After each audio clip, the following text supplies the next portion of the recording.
Hello, ladies and gentlemen. Welcome to your HIMediaTV news update. I'm your host, and the Pentagon waited 3 days to inform the White House that the Defense Secretary was hospitalized in the ICU. Secretary Austin took responsibility for not disclosing his condition sooner.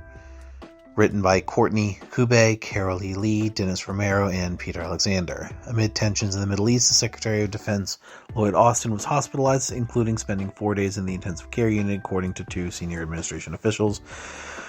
The Pentagon did not inform senior officials in the White House's National Security Council of Austin's hospitalization until Thursday, 3 days after he arrived at Walter Reed Medical Center. The U.S. official confirms. Politico first reported the delay. He was admitted to the hospital Monday night for complications following a recent elective medical procedure, Pentagon Press Secretary Major General Pat Ryder said. Speaking of Middle East, Hezbollah fires rockets at Israel in response to killing of top Hamas leader, from CBS News. Hezbollah fired dozens of rockets from Lebanon into northern Israel on Saturday, warning that the barrage was an initial response to the targeted killing, presumably by Israel, of a top Hamas leader in Lebanon's capital earlier this week.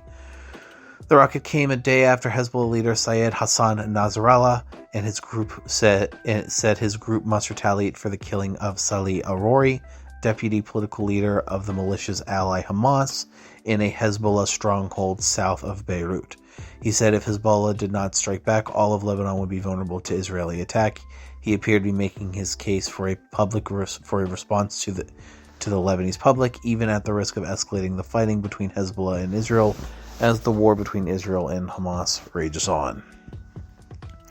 And bringing it back home to the United States, multiple January 6 fugitives arrested at Florida ranch 3 years after Capitol attack. One suspect has been on the lam since the attack, court records show, from ABC News contributor Meredith DeLucio.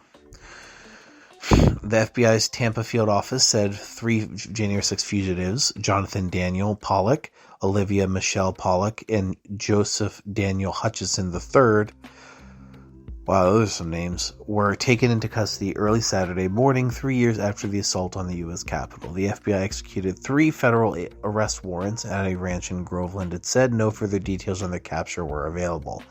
The arrests cap a 3 years long search for the fugitives. Jonathan Daniel Pollock, 24, who was considered armed and dangerous, the FBI was offering a reward of up to $30,000 for information leading to his arrest and conviction. Jonathan Daniel Pollock, along with Olivia Michelle Pollock, 33, and Hutchinson, 27, and 2 other defendants, were charged by complaint in June 2021 on a slew of counts in connection with the Capitol attack and subsequently indicted by a grand jury. Ladies and gentlemen, thank you so much for listening to your HIMediaTV news updates. We appreciate you, appreciate your time, appreciate your listenership, and we'll see you guys next time.